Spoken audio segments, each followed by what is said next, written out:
আমি খুশি আপনি প্রশ্নগুলো আমি ভুলে ভুলে গেছেন। গেছি, আমি তাকাচ্ছিও না, সব এখানেই রাখা, কিন্তু তাকাতেও চাই না। ফলে দমটাই নিচ্ছি না, বাঁচছি না, গতিটা আমাদের হারিয়ে দিচ্ছে, প্রাপ্তবয়স্ক সকলেই। আমার মনে হয় সবাই দম নিচ্ছেই, না হলে এতক্ষণে অন্য কোথাও থাকতেন। কারণ আপনার নাটকে আপনিই পরিচালক, আপনিই প্রডিউসার, আপনিই সমস্ত সহ অভিনেতা, সবকিছুই। সেই বোকা নাটকটা তো আপনার ইচ্ছে মতোই চলা উচিত। আমি এবার সব গুলিয়ে ফেলছি। না, এটা তো আলোচনা, যেভাবে খুশি এগোতে পারেন। লোকেদের প্রায় জিজ্ঞেস করি, সম্পূর্ণ ঘুমিয়ে পড়ার ঠিক আগে শেষ কোন চিন্তাটা আপনার মাথায় বারবার চলতে থাকে? লোকে এসে জিজ্ঞেস করে, সদ্গুরু ঘুমোবো কি করে? আমি বলি, অকম্মের ঢেকি ঘুমোতেই যদি না পারেন, তাহলে জীবনে পারেনটা কি? সবচেয়ে সহজ কাজটা তো ঘুমোনোই। এটা আজকে দুনিয়ার একটা বড় সমস্যা। আমি যখন শুতে যাই, যখনই হোক, আমি ঘুমোই না, আমি মরে যাই। আর কখনো কখনো স্বপ্নের পেছনে ছোটা মানে তো সাফল্য, কিন্তু অনেক সময় এই দৌড়ে মানুষ ব্যর্থতাও দেখে। আপনি আমার ব্যর্থতা নিয়েও কথা বলতে হ্যাঁ, পারেন। প্লিজ বলুন। তো আমার বাবা কিছুদিন পর জিজ্ঞেস করলেন, মা হয়ে কেমন লাগছে? আর আমি বললাম, এটা আনন্দ আর দুশ্চিন্তার মিশ্রণ। চিন্তিত বাবা মারা ভালো বাবা মা হতে পারেন না। খুব খুশি হয়েছিলাম আমার ছেলে না হয়ে মেয়ে হওয়ায়, কারণ আমার যখন 10 বছর বয়স, অনেক উল্টোপাল্টা কাজ করে বেড়াতাম, তখন ভাবতাম আমার বাচ্চা যদি এরকম করে সামলাবো কিভাবে। ভাগ্য ভালো মেয়ে হয়েছিল, ও কখনো ওইসব করেনি।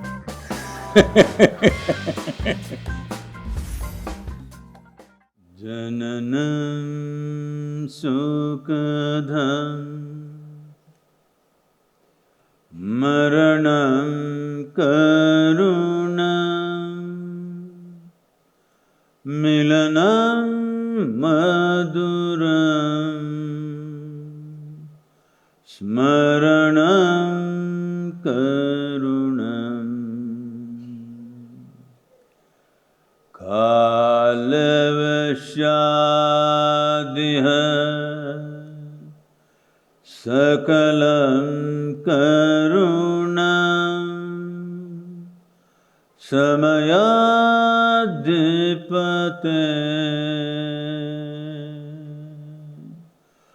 अखिलं करुणम्।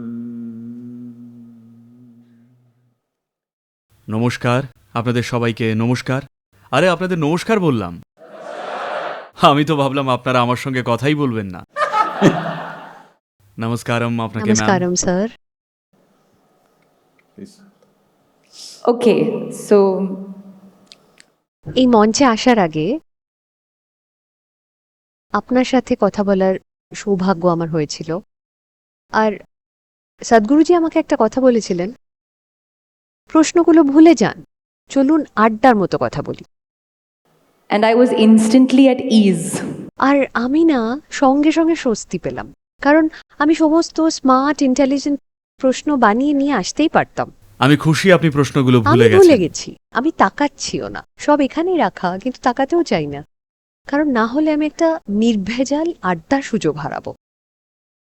জীবন নিয়ে আমার কিছু সন্দেহ বা এমন কিছু প্রশ্ন যা হয়তো আমি মহাবিশ্বকে করতাম, আমি সত্যিই জানতে চাইব আপনার কি মত। আমার সবসময় মনে হয় নারী হিসেবে আমাদের জন্য এত নিয়ম কানুন, এত দায়িত্ব, আমাদের উপর এত চাপ থাকে, Pressure, so many responsibilities. দায়িত্ব, প্রচুর মতামত যে আমাদের কেমন হওয়া উচিত, কেমন আচরণ করা উচিত, কি করা উচিত। আমি উচিত শব্দটা পছন্দ করি না, কিন্তু এটা বেশ প্রায়ই উঠে আসে। আমার মনে হয় আজকের মহিলারা সমৃদ্ধভাবে বাঁচছেন, এগোচ্ছেন, শিখছেন। আমি আপনার দৃষ্টিকোণ থেকে জানতে চাই যে আজকে মহিলারা আপনার মতে কোথায় দাঁড়িয়ে, সত্যিটা বলুন। অনেকে তো এখানেই আছেন। দেখুন, আমাদের এই সত্যটাকে বুঝতে হবে আর কদর করতে হবে যে জীবন, অন্তত শারীরিকভাবে, জীবনের শারীরিক দিকটা মহিলাদের জন্যে আজকের মতো এতটা ভালো কখনোই ছিল না। তা না হলে এই গ্রহে একজন নারী হয়ে ওঠাটা কঠিন ছিল, খুব কঠিন। শারীরিকভাবে আমি বলছি। আজকে যেহেতু বিভিন্ন সুযোগ সুবিধে, টেকনোলজি এবং অনেক কিছু রয়েছে, তাই নারী পুরুষের মধ্যে শারীরিক ক্ষেত্রটাকে সমানে এনেছে, একটা সমতা এসেছে। শুধু যেহেতু আমাদের কাছে এই 21 শতকে যা উপলব্ধ তার কারণে। আমার মনে হয় এর আগে কখনোই একজন মহিলার জন্য জীবন এতটা আরামদায়ক আর সহজ ছিল না যতটা আজ আছে। সমস্ত মহিলাদেরই এটা উদযাপন করা উচিত। হ্যালো, আমি বলছি, আমি শুধু মহাকাশযান, কম্পিউটার, উন্নত প্রযুক্তি সেই সবের কথা বলছি না, ওইসব তো আছেই, নিশ্চিতভাবেই সেগুলো একটা বড় ব্যাপার। কিন্তু আমি বলছি সাধারণ জিনিসগুলো, যেমন কল ঘোরালেই জল চলে আসে, এটা কোনো ছোট বিষয় নয়। না হলে 1 বালতি জলের জন্য আপনাকে 2 মাইল হাঁটতে হতো, তাই না? এখনও দুর্ভাগ্যবশত জনসংখ্যার কিছু অংশের অবস্থাটা তেমনই, কিন্তু মানুষের অধিকাংশটা এটাকে প্রাপ্য বলে ধরে নিয়েছি যে কল ঘোরালেই জল চলে আসবে, টয়লেট ফ্লাশ করলেই সব গায়েব। এগুলো ছোট ব্যাপার নয়। আমরা ভাবি এগুলো তো থাকারই কথা। শুধু কল্পনা করুন, যাদের এই সুবিধেগুলো নেই তারা প্রতিদিন কিসের মধ্যে দিয়ে যায়। তো জীবন আগের চেয়ে অনেক ভালো হয়েছে, কিন্তু আমাদের অভিজ্ঞতায় এটাকে চমৎকার করে তুলতে হবে, সেটাই গুরুত্বপূর্ণ। আজকের ব্যবস্থাগুলো দেখলে এত ভালো কখনোই ছিল না, কিন্তু আমাদের অভিজ্ঞতায় জীবনটা কি চমৎকার হয়ে উঠেছে? দুর্ভাগ্যবশত আমার তা মনে হয় না। এটাকে চমৎকার করে তোলা উচিত। ব্যবস্থা যখন এত ভালো, অভিজ্ঞতাও তো তখন দারুণ হওয়া উচিত, তাই না? আমাদের অভিজ্ঞতা ব্যবস্থার ওপর নির্ভর করা উচিত নয়। একই সঙ্গে প্রয়োজনীয় সুযোগ সুবিধেগুলো না থাকলে আপনার পুরো জীবনটাই ওই ছোটখাটো জিনিসগুলোর পেছনেই ছুটে চলে যায়। আজ সেই সব কিছুর সমাধান হয়ে গেছে, তাই মানুষ নিজের ভেতরে কেমন আছে তা খুব গুরুত্বপূর্ণ। সেটার অবশ্যই খেয়াল রাখা দরকার, কিন্তু আমার মনে হয় আমরা সেটার দিকে যথেষ্ট মনোযোগ দিইনি। মহিলারা সবাই একত্র হয়ে শিখতে চাইছেন, কিন্তু মনে রাখবেন সবচেয়ে গুরুত্বপূর্ণ শিক্ষণীয় জিনিস হল নিজের ভেতরে কেমন আছেন, কিভাবে আছি, আমি এই মুহূর্তে কেমন আছি। শুধু এখানে বসে আমার শ্বাস নেওয়ার অভিজ্ঞতাটা কেমন, যদি তা না বদলান তাহলে আপনাকে রাজপ্রাসাদেও রাখলে কষ্ট পাবেন। রাজপ্রাসাদেও অনেকের আত্মহত্যা করার নজির আছে, ঠিক কিনা? পুরো ইতিহাস জুড়ে, শুধু আজকে নয়, চিরটাকাল। কারণ মানুষের অভিজ্ঞতা আসে ভেতর থেকে। ওই একটা দিকের যদি খেয়াল রাখেন, তবেই আমরা বাইরে যা তৈরি করেছি তা উপভোগ করতে পারব। কারণ আজ আমরা যা কিছুই আমাদের আরাম আর সুবিধের খোঁজে তৈরি করেছি, তার জন্যে এই গ্রহের অন্য সকল প্রাণীকে অনেক বড় মূল্য চোকাতে হয়েছে। একটা জীবাণু থেকে শুরু করে কেঁচো, কীটপতঙ্গ, পশু পাখি, গাছ, এদের প্রত্যেককেই একটা বিরাট মূল্য চোকাতে হয়েছে। যেমন শুধু এই হলঘরটা বানাতেই কেঁচো, কীটপতঙ্গ আর অন্যান্য প্রাণের গণহত্যা হয়েছে, যা আমাদের জীবনের মূল ভিত্তি। তো আমরা যখন গ্রহটাকে এইভাবে পোড়াচ্ছি, তখন সেটা যেন উৎসবের আগুন হয়, মৃত্যুর চিতাগ্নি নয়। কারণ বেশিরভাগ মানুষকে রাস্তায় কিভাবে চলছে যদি দেখেন, দেখে মনে হয় যেন কেউ মারা গেছে। লোকে তার স্বপ্নের গাড়ি চালাচ্ছে, কিন্তু চালানোর সময় চোখে মুখে কোনো হাসি নেই, যদি না সেটা চুরি করা গাড়ি বা ওইরকম কিছু হয়। বেশিরভাগ মানুষই চলছে ওই সেই গোমড়া মুখে, নিজের স্বপ্নের গাড়িতে বসেও।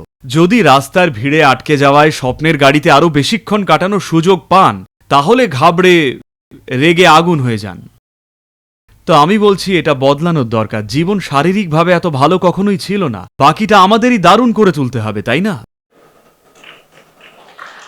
আর আমি ওখান থেকে একটু শুরু করতে চাই। আপনি বললেন আমাদের উচিত, সকলের আমাদের শুধু কিভাবে থাকতে হয় শিখতে হবে। আপনার কি মনে হয় আমরা সবাই শুধু একটা লক্ষ্যের দিকে ছুটছি, And actually, while we're running, we're not breathing. আর এই ছোটার ফলে দমটাই নিচ্ছি না, বাঁচছি না, যেন গতিটা আমাদের হারিয়ে দিচ্ছে? জোয়ান, প্রাপ্তবয়স্ক সকলেই, এমনকি I don't know, is there a pace? আমি জানি না আমরা কি জোর করে জীবনে একটা নির্দিষ্ট গতিতে চলার চেষ্টা করছি আর দম নিতে ভুলে যাচ্ছি? ও, আমার মনে হয় তারা শ্বাস নিচ্ছেন, না হলে এতক্ষণে অন্য কোথাও থাকতেন। বুঝতে পারছি আপনি কি বলতে চাইছেন। তারা আনন্দের সাথে শ্বাস নিচ্ছেন না, সেটা নিঃসন্দেহেই ঠিক। কারণ বেশিরভাগ মানুষ জানেই না তারা শ্বাস নিচ্ছে। ডাক্তারকে চেক করতে হয় তারা শ্বাস নিচ্ছে কিনা যাচাই করতে। এর কারণ হল মৌলিকভাবে জীবনের ওপর থেকে আপনার মনোযোগ চলে গেছে। আপনার মনোযোগ পড়ে আছে আপনার মনের সাইকোলজিক্যাল জগা খিচুড়িতে। আপনি ভাবেন আপনার মাথার ভেতরে যে খিচুড়ি চলছে সেটাই জীবন। ওটা জীবন নয়, ওটা আপনার নাটক। যদি এই নাটকটা কিভাবে চালাতে হয় না জানেন, তাহলে জীবনটা কি করে চালাতে হয় জানবেন কিভাবে? কারণ আপনার নাটকে আপনিই পরিচালক, আপনিই প্রডিউসার, আপনিই সমস্ত সহ অভিনেতা, সবকিছুই। সেই বোকা নাটকটা তো আপনার ইচ্ছে মতোই চলা উচিত। যখন বাইরের জগতে বেরোবেন আপনি একটা জিনিস করবেন, আমি অন্য জিনিস করব, আপনি হয়তো এমন কিছু করবেন যা আমার পছন্দ নয়, ও হয়তো এমন কিছু করবে যা আমি চাই না। হাজার মানুষ আছে বাইরের জগতে, তারা সবাই অনেক কিছু করবে, কিন্তু আপনার ভেতরে আপনার নিজের নাটকটাই আপনার ইচ্ছে মতো না চললে আপনিই তো খারাপ অভিনেতা, খারাপ প্রডিউসার, খারাপ পরিচালক, সবকিছু। সেটা ঠিক করার সময় এসেছে। অন্তত আপনার নাটকটা, আপনার স্বপ্নটা তো ভালোভাবে চলা উচিত। Well, I mean, I can definitely say that. আমি এটা বলতে পারি যে কোনো কোনো দিন আমি ভরপুর এনার্জি নিয়ে ঘুম থেকে উঠি, সত্যি দারুণ লাগে। আবার কোনো দিন মনে হয় Where I feel like, ও, সেই সব দিন যেদিন সূর্য ওঠে, সেই দিনগুলো। আমার জন্য সূর্য সবসময় আলো দিচ্ছে, আমি জীবনকে সেভাবেই দেখি। হ্যাঁ, সূর্য আলো দিচ্ছে, এমনকি মেঘ এলেও it's when the sun comes. আবার সূর্য ফিরে আসে যখন, তখন আমরা আলোর কদর করতে শিখি, তাই না? তো আমি সেভাবেই জীবনকে দেখতে চাই। কিন্তু আমি আমার অভিজ্ঞতা থেকে, আজ আমি যেখানে দাঁড়িয়ে আছি সেখান থেকে বলছি, আমি এক 3.5 বছরের বাচ্চার মা, আর ও আমার জীবনের আনন্দ। But I'm so worried at all. কিন্তু আমি সবসময় খুব চিন্তিত থাকি। তো আমার বাবা কিছুদিন পর জিজ্ঞেস করলেন, মা হয়ে কেমন লাগছে? আর আমি বললাম, এটা আনন্দ আর দুশ্চিন্তার মিশ্রণ। আমি সব সময় চিন্তায় থাকি, একজন ভালো মা হতে পারছি কিনা, যথেষ্ট ভালো মা হয়ে উঠছি কিনা, ঠিক কথাগুলো বলছি কিনা। What would your advice be to? আমাকে বা আজকের যে কোনো বাবা মাকে কি পরামর্শ দেবেন?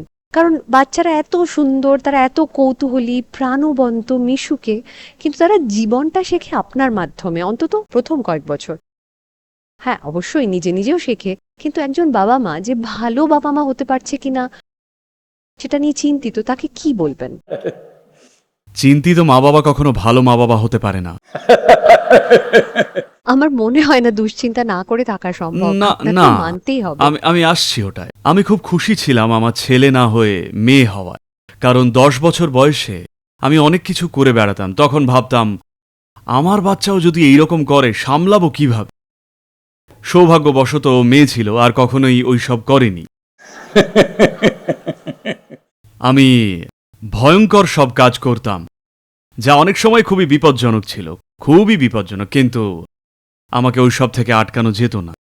তো যখন বললেন আমি জীবনকে সেইভাবেই দেখতে চাই, এই নির্দিষ্টভাবে দেখাটাই আপনাকে জীবন থেকে সরাতে হবে। জীবন সম্পর্কে গুরুত্বপূর্ণ জিনিস হলো, এটা আসলে যেমন আছে সেভাবেই দেখা, আমার মতো করে বা আপনার মতো করে বা অন্য কারোর মতো করে নয়। এটাই মূল সমস্যা। এই হল ঘরে 1000টা পৃথিবী আছে, প্রত্যেকের মাথার ভেতর তাদের নিজস্ব পৃথিবী রয়েছে, আর কোনো না কোনো সময় তাদের সংঘাত হবেই। জীবন যেমন আছে জীবনকে সেভাবেই দেখাটা খুব গুরুত্বপূর্ণ। জীবন আসলে যেমন, জীবনকে শুধু সেভাবে দেখলেই জীবনের মধ্যে দিয়ে অনায়াসে নিজের পথ খুঁজে নিতে পারবেন। যদি আমি আমার মতো করে দেখি, আমি আপনার দেওয়ালে ধাক্কা খাবো, আপনি আমার মতো করে দেখলে আপনি আমার দেওয়ালে ধাক্কা খাবেন। ওটা আসলে যেমন আছে সেভাবেই কেন দেখছি না? চোখ আমাদের যা দেখতে চাই তা দেখার জন্য দেওয়া হয়নি, দেওয়া হয়েছে যা আছে তা দেখার জন্যে, তাই না? মানে যেমন আছে মেনে নেওয়া। না না, এটা নিয়ে দর্শন বানাবেন না। এটা একটা জীবন্ত, সক্রিয় একটা প্রক্রিয়া। যখন কিছু দেখেন তখন সত্যিই দেখুন যা আছে। কেন ভাবছেন, ও তারা খুব মহান, খুব সুন্দর, তারা ভালো, তারা খারাপ, কুৎসিত? না, শুধুই দেখুন ওখানে যা আছে। আমি বলছি, আপনার চোখ একটা ক্যামেরার মতো বলাই যায়। ক্যামেরার উচিত যা আছে সেটাই তোলা, এটা নিজের থেকে আপনাকে ফটোশপ করা উচিত নয়। কিন্তু এই মুহূর্তে যেহেতু আপনি নিজের স্মৃতির দ্বারাই দূষিত হয়ে আছেন, ফলে যাই দেখেন সেটাকে নিজের মাথায় ফটোশপ করেন। আমি তো চাইবো আমি একটা ফিল্টার লাগিয়ে নেব। এটা তার চেয়েও বেশি, এটা ফটোশপ করা।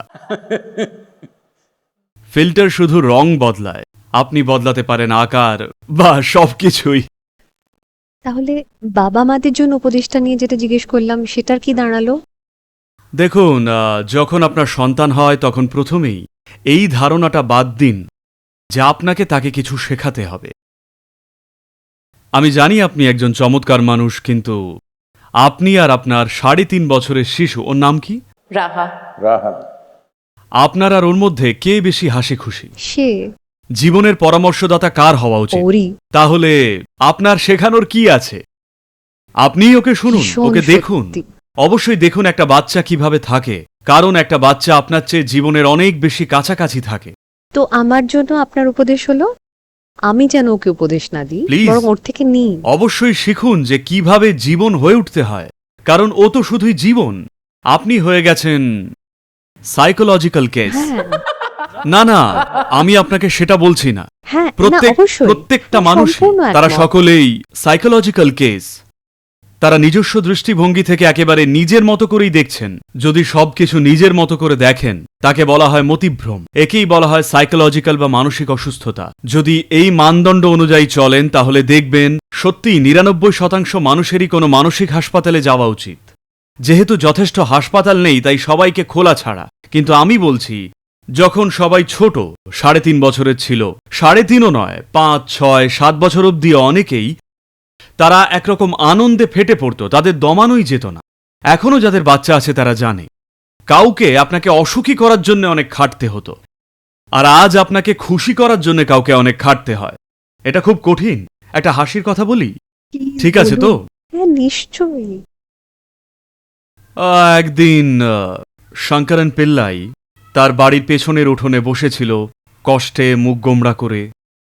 তার প্রতিবেশী অন্য একজন এসে বলল, ভাই সমস্যা কি, তুমি এইরকম পৃথিবী ধ্বংস হয়ে গেছে এমন মুখ করে বসে আছো কেন? সে বলল, জানো তো, মেয়েরা যে প্রশ্ন টশ্ন করে, একটাতে আমি ভুল উত্তর দিয়ে ফেলেছি। সে বলল, কি প্রশ্ন? বলল, আমার বউ এসে জিজ্ঞেস করল, যখন আমি বুড়ি, মোটা হয়ে যাব, আকর্ষণীয় থাকবো না, তুমি কি তখনও আমায় ভালোবাসবে? তো সেই প্রতিবেশী বলল, আরে এটা তো সোজা, তোমাকে শুধুই বলতে হতো হ্যাঁ বাসবো। সে বলল, আমি জানি, কিন্তু আমি বলেছিলাম এখনই বাসি।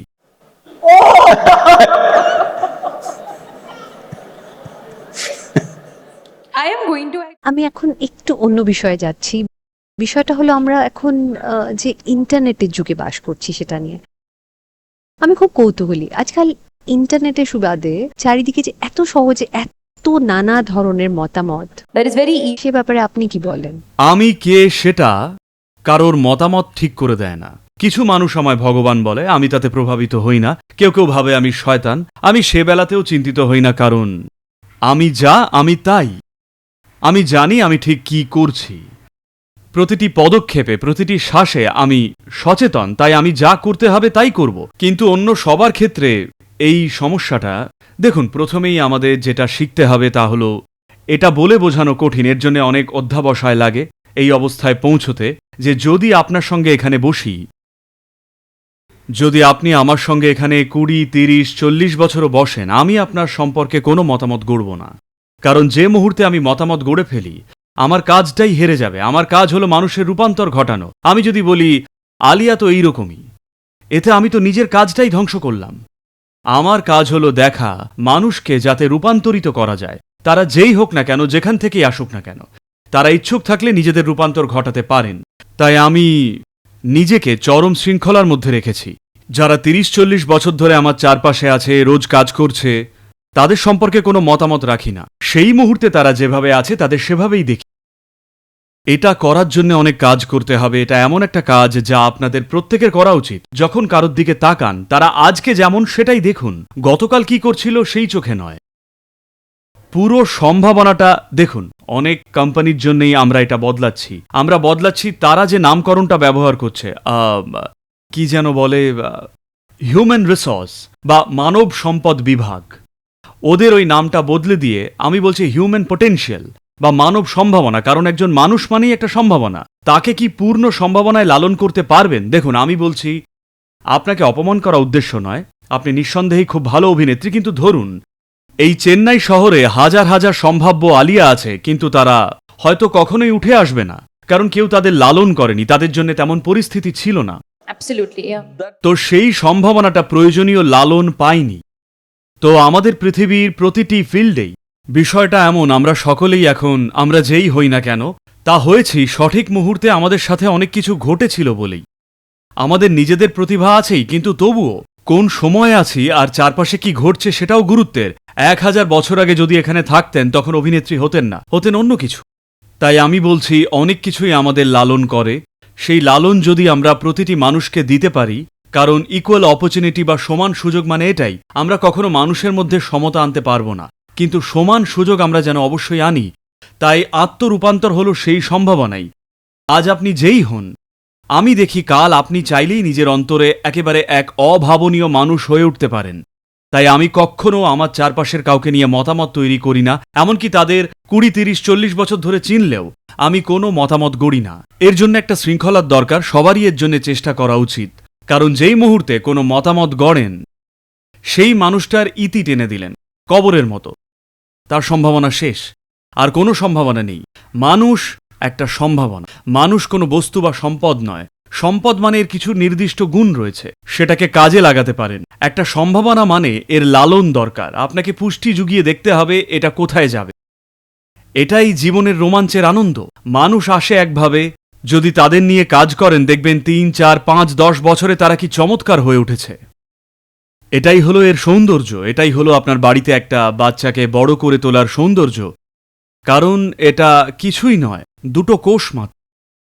দুটো কোষ দিয়ে শুরু হয়েছিল, আজ তার বয়স 3.5। জানি না সে কি হবে। কিন্তু আপনার কি মনে হয় আজকে কোথাও আমরা এই লালন করাটাকে সরিয়ে রেখেছি? আগে শুধু সেই মানুষগুলো যারা আমাদের কাছে গুরুত্বপূর্ণ ছিল, তাদের মন্তব্যকেই আমরা খুব সিরিয়াসলি নিতাম, মানে গুরুত্ব দিতাম, কারণ তারা আমাদের কাছে গুরুত্বপূর্ণ। এখন সব ধরনের মানুষ আপনাকে নিয়ে Yeah. মন্তব্য করছে। দেখুন, এর একটা সুবিধেও আছে।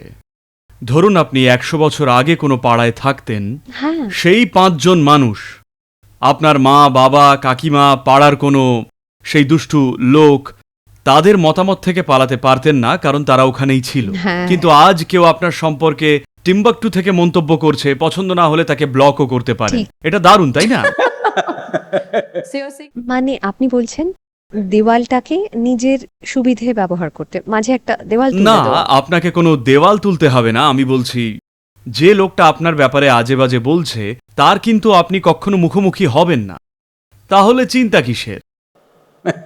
সে আমাদের চোখের সামনে নেই হ্যাঁ। তো, তাই সেটা নিয়ে চিন্তিত না হওয়ার। যদি দেখেন মানে সেটাই হয়তো বলছেন। সেই লোকটার কোনো অস্তিত্বই নেই, সে হয়তো শুধু অনলাইনে থাকা কেউ, হয়তো একটা বট, আপনি জানেন না। ভীষণ সত্যি তাই শুধু ইগনোর করুন। এগিয়ে যাওয়া। কিন্তু আমি বলছি, যদি একটা গাধাও কিছু বলে তাহলে শুনুন, কারণ মাঝে মাঝে গাধারাও বুদ্ধিদীপ্ত কথা বলে, হুম। সত্যিই বলে। তাদের অবশ্যই শুনুন। আপনাকে তাদের কথা সত্য বলে মানতে হবে না, কিন্তু অবশ্যই শুনুন। না, আমার মনে হয় আপনার একটা কথা আমার খুব মনে থেকে গেল, যে যা আসলে আছে সেটাই দেখা। ওটা কোনো ফটোশপ হ্যাঁ। ভার্সন বসানোর কোনো দরকার নেই। আর দিন যেভাবে এগোয় সেভাবেই সামলানো, পরিস্থিতি যেমন দেখুন, তেমন। জীবন কোনো সামলানোর বিষয় নয়, জীবন কোনো সমস্যা নয় যার সমাধান দরকার। এটা হয়েছে কারণ দেখুন, এটা কত সাধারণ কথা হয়ে গেছে। হ্যাঁ। আমরা সামলে নেব, মেনে নেব, মিটিয়ে আরে- নেব, দেখে নেব। মানুষ এখন এভাবেই নিজেদের মধ্যে কথা বলে। দেখুন, এর কারণ সবাই নিজেকে টার্জন বা ফ্যান্টম ভাবছে। তারা নয়, তারা সারাক্ষণ ভাবে চলো লড়ে নেওয়া যাক। আপনি কেন লড়ছেন? কিসের সাথে লড়ছেন? আপনার পথ চলার ক্ষমতা ভালো হলে কোনো ধাক্কা বা ঘর্ষণ ছাড়াই পৃথিবীর মধ্যে দিয়ে এগিয়ে যাবেন, তাই না? যদি পথ চলার দক্ষতা ভালো হয়, কিন্তু খারাপ পথচারী হওয়ায় সবকিছুতে ধাক্কা খেলে তখনই ভাবেন আমায় পেশি বাড়াতে হবে, সবাইকে ধাক্কা দিতে হবে। হ্যাঁ, জীবনের কিছু নির্দিষ্ট ক্ষেত্র আর জায়গায় হয়তো এটা গুরুত্ব রাখে, কিন্তু বেশিরভাগ মানুষকে জীবনে কোনো লড়াইতে জড়াতে হয় না।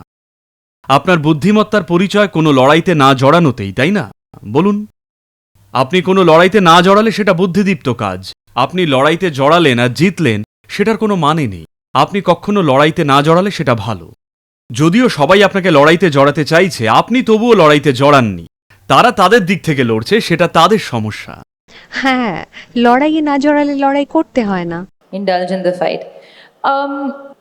One of the things that জানেন তো, জিতো যে একটা জিনিস খুব সফলভাবে করেছে, সেটা হলো যুব সমাজকে নিজের স্বপ্ন সাকার করতে সক্ষম করা।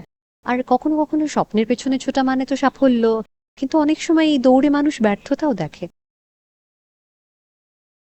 আমি ব্যর্থতা নিয়ে একটু কথা বলতে চাই। আমি আমার ব্যর্থতা নিয়েও বলতে চাই। প্লিজ বলুন। আমার মনে হয় আমরা ব্যর্থতাকে ভয় পাই। এটা হলো, এমনকি এখনো যখন আমার মেয়ে বড় হচ্ছে, ও সবসময় জেতার চেষ্টা করে। আমি প্রথম হয়েছি, এমনকি অন্য কেউ প্রথম হলেও ও বলবে না, না ও চিটিং করেছে। আমি বলি না, ওই প্রথম হয়েছে। ও তাহলে আমেরিকার প্রেসিডেন্ট নির্বাচনে দাঁড়াতে পারে। ব্যর্থতার ভয়টা বাস্তব। to the youth that is তো আপনি যুবকদের, যুব সমাজকে কি বলবেন, যারা তাদের স্বপ্নের পেছনে ছুটতে চায় আর সফল হতে চায়, কিন্তু হয়তো সাফল্য দেখছে না? আমি আপনার কাঁধে মাথা রেখে একটু কাঁদব প্লিজ, কেমন? কেউ আমাকে কাঁদতে দেখেনি, তাই আমাকে একটু কাঁদতে প্লিজ দিন। কাঁদুন, আমার মনে হয় কাঁদাটা খুব স্বাস্থ্যকর। ও আমাকেও হ্যাঁ, কথা সত্যি বলবেন না। তাই। না তা নয়, সে নিয়ে কথা হবে। দেখুন, যখন আমার বয়স ছিল 25 বছর, আমি এখন 25-এর চেয়ে সামান্য বড়, ওকে? তো যখন আমার বয়স 25, একদিন এক জায়গায় বসে আছি আর হঠাৎ আমি উপলব্ধি করলাম, যদি আমি আমার মানসিক প্রক্রিয়া থেকে হাত সরিয়ে নিই, তাহলে আমার শরীরের প্রতিটি কোষ পরমানন্দে ফেটে পড়বে, আক্ষরিক অর্থেই। প্রতিটি কোষ থেকে পরমানন্দ চুইয়ে পড়বে। আজ আমরা অনেক বৈজ্ঞানিক গবেষণা করেছি যা দর্শায় বিশ্বের শীর্ষস্থানীয় ইউনিভার্সিটিগুলোতে, হার্ভার্ড মেডিকেল স্কুলে, বেথ ইসরায়েল হাসপাতাল, যেটা হার্ভার্ড মেডিকেল স্কুলের একটা টিচিং হসপিটাল, তারা অনেক গবেষণা করেছে। আরও কয়েকটা ইউনিভার্সিটিও দেখেছে আমি যে সাধারণ কিছু জিনিস শিখিয়েছি তাতে শরীরের আনন্দের মাত্রা বদলে যায়, এতটাই যে এটা স্বাভাবিকের চেয়ে 70% বেশি। এন্ডোক্যানাবিনয়েডগুলো নিজে থেকেই অন থাকে, তাই আপনি সারাক্ষণ দারুণ অনুভব করেন। গবেষণার পরিসংখ্যান বলছে BDNF বলে একটা জিনিস আছে, এটা প্রায় 230% বেড়ে যায় স্বাভাবিকের চেয়ে আমাদের মস্তিষ্কে। আর শরীরে আনন্দের মাত্রা 23% বেড়ে যায় মাত্র 6 সপ্তাহের অনুশীলনেই। যৌন উত্তেজনায় যা হয় তার চেয়েও 23% বেশি, শুধু বসে বসেই। তো আপনি ভেতরে যদি এমন থাকেন, তাহলে কি কাজ করছে আর করছে না তা নিয়ে কোনো মাথা ব্যথাই থাকে না, সবকিছুতেই সাধ্যমতো সেরাটাই করবেন। কিন্তু 25 বছর বয়সে আমি বুঝতে পারলাম, মনের ক্রিয়াকলাপ থেকে যদি আমি হাত সরিয়ে নিই, আমি পরমানন্দে ফেটে পড়ি। তারপর কয়েক সপ্তাহ পরীক্ষা করলাম আমি কি করছি, আমার সাথে কেন এমন হচ্ছে। যখন আমি মেকানিক্সটা বুঝলাম যে কি কারণে আমার এমন হচ্ছে, তখন আমি বসে একটা প্ল্যান বানালাম। সেই দিন বিশ্বের জনসংখ্যা ছিল প্রায় 482 কোটি বা 484 কোটি মতো। আমি বসলাম আর ভৌগোলিকভাবে বিশ্বের জন্য একটা প্ল্যান বানালাম যে 2.5 বছরের মধ্যে আমি গোটা বিশ্বকে আনন্দময় করে তুলব। কারণ কে আনন্দময় হতে চাইবে না? কোনো দাম নেই, খরচ নেই, কোনো পানীয় বা ড্রাগ লাগে না, শুধু বসে থাকলেই বুম, পরমানন্দে চুর। কে এটা চাইবে না?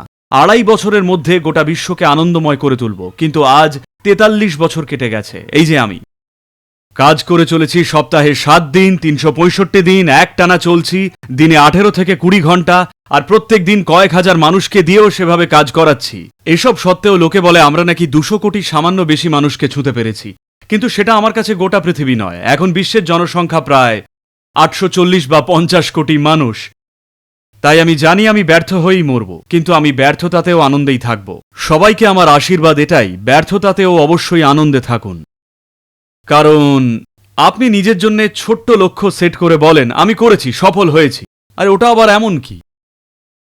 মানুষের মধ্যে যা সম্ভাবনা আছে তাতে লক্ষ্য বানান জীবনে যা অসাধ্য লাগছে সেইটাকে। এমন কোনো লক্ষ্য স্থির করুন যা এই জীবনকালে করা সম্ভব নয়। আপনি কয়েক পা এগোলে পরের প্রজন্ম আরও কয়েক পা এগোবে। তাই আমার আশীর্বাদ হল ব্যর্থতাতেও যেন আনন্দে থাকেন। যদি আনন্দে থাকেন আর কি যায় আসে? কেউ ভাবে আপনি ব্যর্থ হয়েছেন, কেউ ভাবে আপনি সফল, সেটা ব্যাপারই নয়। আমরা সবাই যেন ব্যর্থতাতেও আনন্দে থাকি। হ্যাঁ, ব্যর্থতাতেও দারুণ যেন দৃষ্টিভঙ্গি। মহানন্দেই থাকি। কারণ আমরা যা চাই, কারণ মানুষের যে কল্পনা করার ক্ষমতা, মানুষের আকাঙ্ক্ষা করার যে ক্ষমতা, তা এমনই যে আপনি এখানে 500 বা 1000 বছর বাঁচলেও তা পূরণ করা অসম্ভব, যদি না আপনার মগজের জায়গায় একটা মটরশুঁটি থাকে। এলোমেলো প্রশ্ন করছি, হ্যাঁ, আপনি কত ঘন্টা ঘুমান? বিগত প্রায় 27-28 বছর ধরে আমি 2.5-3 ঘন্টায় ম্যানেজ করেছি। কিন্তু জানেন তো, 2 বছর আগে আমি 2 বার আমার মাথা ফাটিয়েছিলাম। আমার মাথা 2 বার ফেটেছিল, আমাকে এমার্জেন্সি সার্জারি করাতে হয়েছিল। তারপরে ওরা আমাকে অনেক সিডেটিভ বা ঘুমের ওষুধ ওইসব দিয়েছিল, শুধু 4 মাসের জন্যে। তাই ঘুমানোর অভ্যেস করে ফেলেছি। তাই এখন ঘুমোই 4.5 ঘন্টা, 4-4.5 ঘন্টা, দিনের ওপর নির্ভর করে। ব্যাস এটুকুই? ব্যাস এটুকুই মানে কি? 4.5 ঘন্টা? এটা দিনের 4 ভাগের 1 ভাগ। আমি তো 9 ঘন্টা ঘুমোই। ও, তাহলে 8 ঘন্টা। বাঁচবেন কবে?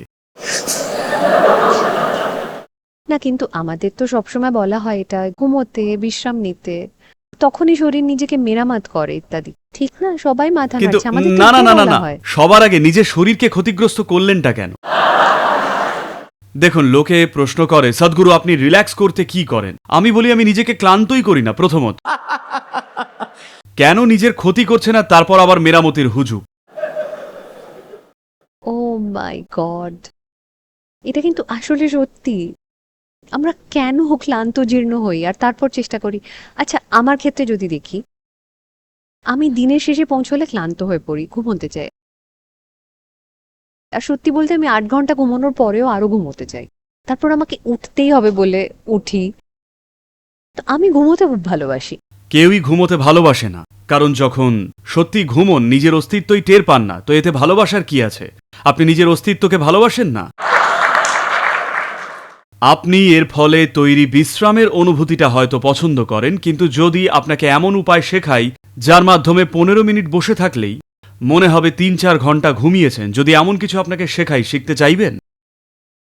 হ্যাঁ, মানে কে চাইবে না? তাহলে কেন আপনারা সবাই তামিলনাড়ুতে থেকেও ওটা এসে এখনো শেখেননি? না, কিন্তু না, আপনি কটা থেকে কটা পর্যন্ত ঘুমান? যেমন ধরুন 12টা থেকে ভোর 4টে। আচ্ছা, না বলুন, খুব ব্যস্ত দিনে কি করেন? Sorry. আমি এবার সব গুলিয়ে ফেলছি। না, এটা তো আলোচনা, যেখানে খুশি যেতে শুধু পারে। জানতে চাই, ঘুমের ঠিক আগে যখন চোখ বন্ধ করেন, When you shut your eyes, I feel like আমি এটা লোকেদের প্রায়ই জিজ্ঞেস করি, সম্পূর্ণ ঘুমিয়ে পড়ার ঠিক আগে শেষ কোন চিন্তাটা আপনার মাথায় বারবার চলতে থাকে? অনবরত কি একটাই চিন্তা, নাকি কোনো চিন্তাই থাকে না? is it শুধু জানেন তো মানে কি? দেখুন, এটাই আমি শুরুতে পরিষ্কার বলার চেষ্টা করছিলাম। দেখুন, যখন আপনার কোনো মন্তব্য থাকে না, তখন কোনো চিন্তাও থাকে না, যখন কোনো উপসংহার টানেন না। দেখুন, এই মুহূর্তে আপনাকে দেখার সময় কিন্তু শুধু দেখছি, আমি কিন্তু ভাবছি না আপনি আলিয়া ভাট, এটা ওটা সেটা, না, আমি শুধুই দেখছি, এটুকুই। আর আমি জানি আপনি সিনারির মতো বদলাতেই থাকেন, আমি সেটাই দেখে চলেছি।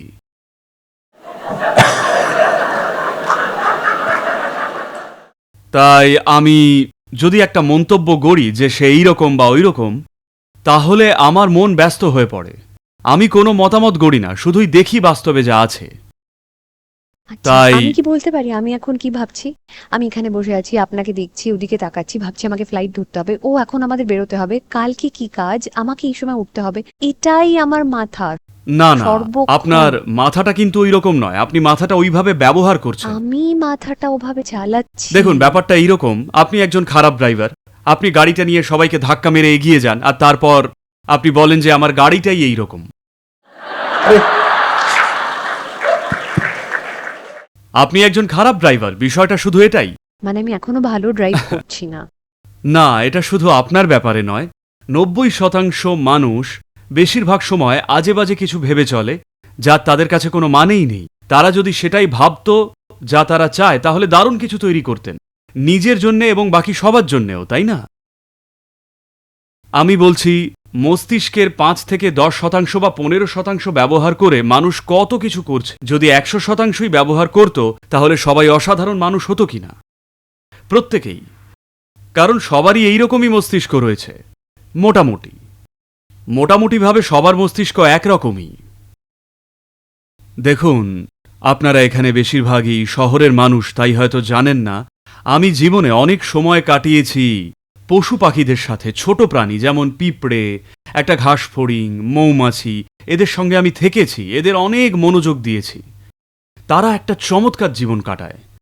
তারা এত মনোযোগী, এত গোছানো, তারা যা চায় সেটাই করবে। তারা যা চায় তার বাইরে কিচ্ছু করে না, যদি না তারা কোনো বিপদে পড়ে বা ওই রকম কিছু। মানুষেরা যা চায় তা করছে না। যদি তাদের একটা কেঁচোর মস্তিষ্ক থাকতো, তাহলে সবাই শান্তিতে থাকতো। মানুষের এত বড় মস্তিষ্ক থেকেও তারা খাবি খাচ্ছে। মানুষ কিন্তু বোকামির জন্য সমস্যায় পড়ছে না, তাদের সমস্যা বুদ্ধিমত্তাই, তাই না? বলুন, বুদ্ধিমত্তা একটা সমাধান নাকি সমস্যা? বুদ্ধিমত্তা কি সমাধান হওয়া উচিত নাকি সমস্যা? সমাধান। তাই উচিত, কিন্তু সবাই তো সেটাকেই সমস্যা বানিয়ে ফেলেছে। এই জন্যেই সন্ধেবেলায় সবাই অ্যালকোহল বা ড্রাগ ওই রকম কিছুতে ডুব দিচ্ছে, কারণ না হলে এটা তাদের পাগল করে ছাড়বে। আপনার বুদ্ধিমত্তার উচিত জীবনকে গড়া, আপনার জীবনকে ধ্বংস করা নয়, তাই না? এটাই আমাদের সবচেয়ে বড় জিনিস। কিন্তু এখন এটাই শত্রু হয়ে গেছে। বেশিরভাগ মানুষের জন্য এই মিরাকলটা, যাকে আমরা মন বলি, তা একটা দুঃখ তৈরির কারখানা হয়ে উঠেছে। বলুন তো, মানুষের সব দুঃখ কোথায় তৈরি হয়? চেন্নাইতে? হ্যালো, মানুষের মনেই কি না? বলুন। হ্যালো, আপনার মনের মধ্যেই তৈরি হয়। কিসের জন্যে? আপনার মনের তো আপনার মঙ্গলের জন্য কাজ করা উচিত, কিন্তু ক্রমাগত এটা আপনাকে ভোগাচ্ছে। মানুষ এসে জিজ্ঞেস করে, আপনি দেখুন, আপনি আমাকে বলছেন 9 ঘন্টা ঘুমোন। মানুষ এসে জিজ্ঞেস করে, সদ্গুরু ঘুমোবো কি করে? আমি বলি, আপনি ছাতা ঘুমোতেও যদি না পারেন তাহলে জীবনে পারবেনটা কি? সবচেয়ে সহজ কাজটা তো ঘুমোনোই, আপনি সেটাও পারেন না। এটা এখন বিশ্বজুড়ে একটা বড় সমস্যা। কোনো পানীয় বা ড্রাগ বা ট্যাবলেট বা ওইরকম কিছু ছাড়া ঘুমোতেই পারেন না। না, একটা ব্যাপার হলো শরীরকে যথেষ্ট খাটান না। আমি যখন শুতে যাই, সেটা যখনই হোক, আমি ঘুমোই না, আমি মরে যাই। হ্যাঁ, হ্যাঁ, তাই তো। আপনার তো দেখুন, এই সব জিনিস, আপনার শরীর, কারণ মস্তিষ্ক, আপনি- এগুলো যত ব্যবহার করবেন তত ভালো। ব্যবহারের সাথেই আরো উন্নত হয়। যদি শরীর আর মাথাকে স্বর্গে যাওয়ার জন্য বাঁচিয়ে রাখেন, আমি দুঃখিত, স্বর্গে তারা শরীর নিয়ে ঢুকতে দেয় না। আমি কি বলবো স্বর্গে কি আছে? You know what's in আপনি হ্যাঁ, জানেন একদম। স্বর্গে কি আছে? প্লিজ, আমার মনে হয় এটা আমাদের আলোচনা শেষ করার একটা দারুণ বিষয় হবে, যে স্বর্গে কি আছে। দেখুন, হিন্দু স্বর্গে খাবার খুব ভালো। খাবার ভালো? হ্যাঁ, ওখানে অক্ষয় পাত্র আছে, স্বয়ং নল সবার জন্যে রাধে, সেরার সেরা ভারতীয় খাবার। আর আরেক ধরনের স্বর্গে ওই সাদা গাউন পরা মহিলারা, পাহীন মহিলারা মেঘের মধ্যে ভেসে বেড়ায়। আপনার ওই ধরনের পরিবেশ পছন্দ হলে সেখানে যেতে পারেন। আরেক ধরনের স্বর্গে কিছু ভার্জিন প্রবলেম বা কুমারী সমস্যা পাবেন, সেই সব চাইলে খুঁজলে সেখানে আপনি যেতে পারেন। কিন্তু একমাত্র ব্যাপার হলো, যখন এখানে মারা যাবেন, দেখুন, প্রথমে আপনাকে মরতে হয়, তাই তো? স্বর্গে যেতে হলে আগে মরতে হয়। কখনো শোনেননি যে বেঁচে থাকতে কেউ সেখানে গেছে?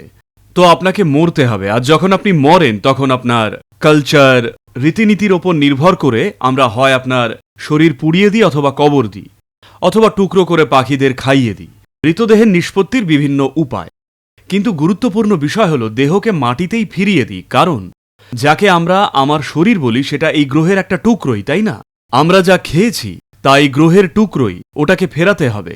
যদি জীবনে পরিবেশ বান্ধব কিছু নাও করে থাকেন, ওই একটা জিনিস অবশ্যই করবেন, সেটা হলো শরীরকে গ্রহে ফিরিয়ে দেওয়া, কারণ ওটা একটা অবদান। নিয়েছি যেমন, ফিরিয়েও দিতে হবে। তো শরীরটা আপনি এখানেই ফেলে গেলেন, তাহলে এখন ভালো খাবার, কুমারী আর অন্যান্য ছাইপাশ দিয়ে কি করবেন? আপনার তো শরীরই নেই। কি? তাই তো তারা চিরকাল কুমারীই থেকে গেছে। আর অক্ষয় পাত্র সব সময় ভরা থাকে, কারণ কেউ শরীর নিয়ে যায়নি। খাবার রান্না করে রাখা, কিন্তু কখনো ফুরোয় না। কেউ খেলে তবে তো খালি হবে। আমি বলছি, আমরা নিজেদের সাথেই অনেক প্রতারণা করছি। হাজার রকমভাবে নিজেদের মিথ্যে বলছি। তো আপনারা যদি জীবনে একটা কাজ করতে পারেন, আপনারা সবাই মূলত জৈন, আমার বিশ্বাস, মহাবীর। তিনি মহাবীর, মানে খুব সাহসী মানুষ, যে যুদ্ধ লড়েছিলেন তার জন্যে নয়, বরং যে সবচেয়ে তাৎপর্যপূর্ণ যুদ্ধটা আপনি লড়তে পারেন তা হল নিজের অজ্ঞতার পেছনে যে ইনভেস্ট করছেন তার বিরুদ্ধে লড়া, সেইটাকে হারানো। যখন আমি বলছি, বুঝলেন, ভেবেছিলাম সবাইকে আনন্দময় করে তুলব, কারণ সমস্যা কোথায়? কে আনন্দময় হতে চাইবে না? কিন্তু তারা যেভাবে নিজেদের দুঃখে ইনভেস্ট করে আছে, তাদের বড় কোনো সম্ভাবনা দেখালেও তারা যায় না। আর আপনারাই বলুন, আপনাদের কাছে কি প্রমাণ আছে যে আপনারা ইতিমধ্যেই স্বর্গে নেই আর সেটাকে নষ্ট করছেন না? কোনো প্রমাণ আছে কি? বলুন। আপনি ইতিমধ্যে স্বর্গেই, আর এটাকে ধ্বংস করছেন। এটাকে নষ্ট বা ধ্বংস না করার চয়েস আপনার আছে। যেমনটা আমি বললাম, আমাদের কাছে শারীরিক স্বাচ্ছন্দ্য, সুযোগ সুবিধে আছে, কোনো প্রজন্ম সব পায়নি। হ্যাঁ কি না? আমাদের প্রজন্ম যা পেয়েছে তা কোনো প্রজন্ম কি পেয়েছে? আর এখন আমরা এখনো নালিশ করছি, ঘ্যান ঘ্যান করছি, গুহা মানবদের মতো। সময় হয়েছে আমরা যেন বুঝি, আমাদের কাছে যাই আছে, একটা লাইট বাল্ব জ্বলছে, এটা বিশাল মূল্যের বিনিময়ে আসছে, যা অন্য সব প্রাণী চোকাচ্ছে। যখন আমাদের জীবনের প্রকৃতিই এমন, অন্তত আমাদের চরম কৃতজ্ঞতা আর আনন্দে বাঁচা উচিত। তা না হলে সবকিছু পুড়ছে অকারণেই। ভীষণ সত্যি। Thank you so much for speaking with me today. আজ আমার সাথে কথা বলার জন্য আপনাকে অনেক ধন্যবাদ। দর্শক বন্ধুরা, আমরা কি একটা বিরাট বড় হাততালি পেতে পারি? আপনার জন্যেও। আপনার জন্য অনেক ধন্যবাদ। আজ আমরা সকলেই কিছু না কিছু শিখে বাড়ি ফিরছি। ধন্যবাদ।